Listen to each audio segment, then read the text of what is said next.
கர்த்தர் உங்களுக்கு செவி கொடுப்பார். ஷாலோம். நான் பாஸ்டர் ஜான்சன். வாழ்வை மற்றும் வாக்குத்தத்தங்களுக்கு உங்களை அன்புடன் வரவேற்கிறோம்.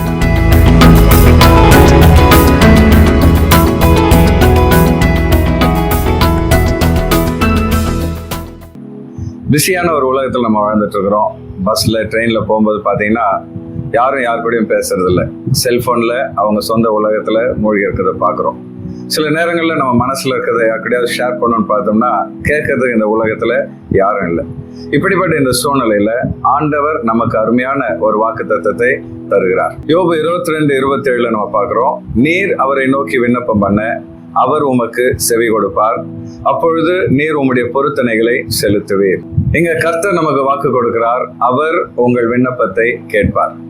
இந்த உலகத்துல மனுஷங்க நம்ம பேசுறதை கேட்காட்டாலும் நம்ம ஜெபிக்கிற எல்லாத்தையும் ஆண்டவர் கேட்டுட்டு இருக்கிறார். ஏன்னா வேதம் சொல்லுது, அவர் ஆவியா இருக்கிறார், அவர் எல்லா இடத்துலயும் இருக்கிறார், அவர் எல்லா இடத்துலயும் நிறைஞ்சிருக்கிறார். உங்க மனசுல இருக்கிற வேண்டுதல்கள், மன விருப்பங்கள், உங்க உள்ளத்தில் இருக்கிற எல்லா வாஞ்சைகளையும் கர்த்தர் அறிந்திருக்கிறார். ஆகவே நீங்க ஜெபிக்கிற எல்லா ஜெபத்தையும் கர்த்தர் கேட்கிறார்.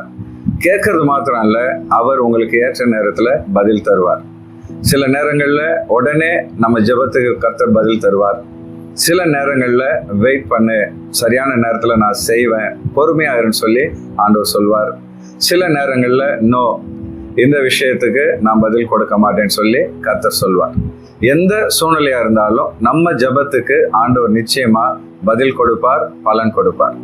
அதே நேரத்துல நம்முடைய ஜெபத்துக்கு ஆண்டவர் பதில் கொடுக்கணும்னா நாம செய்ய வேண்டிய ஒரு விஷயம் இருக்கு.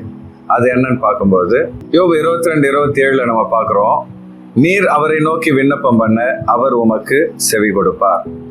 அதாவது நாம ஆண்டவரை நோக்கி விண்ணப்பம் பண்ணும் பொழுது அவர் நமக்கு செவி கொடுப்பார். அப்படின்னா ஜெபம் எப்போவாவது தேவைப்படும் போது மாத்திரம் இல்ல, நம்முடைய அன்றாட பழக்கமா அது மாறணும். காலையில் எழுந்த உடனே ஆண்டவருடைய முகத்தை தேடி நம்முடைய மனசுல இருக்கிற வேண்டுதல்கள், விருப்பங்கள் எல்லாம் அப்பா கிட்ட நம்ம சொல்ற ஒரு பழக்கத்தை ஏற்படுத்திக்கணும். அது மாத்திரம் இல்ல, ஜெபம் பண்ணும் பொழுது என் ஜெபத்தை ஆண்டவர் கேட்கிறார் அப்படின்ற விசுவாசம் நமக்குள்ள வரணும். விசுவாசத்தோடு நம்ம ஜெபம் பண்ணும் பொழுது அந்த ஜெபம் வல்லமையானது. அந்த ஜெபத்துக்கு கர்த்தர் ஏற்ற நேரத்துல நிச்சயமா பலன் அளிப்பார். எல்லாத்துக்கும் மேல ஜெபம்னா நம்முடைய தேவைகளை சொல்றது மாத்திரம் இல்ல, ஆண்டவரோடு ஏற்படுத்துகிற ஒரு உறவு.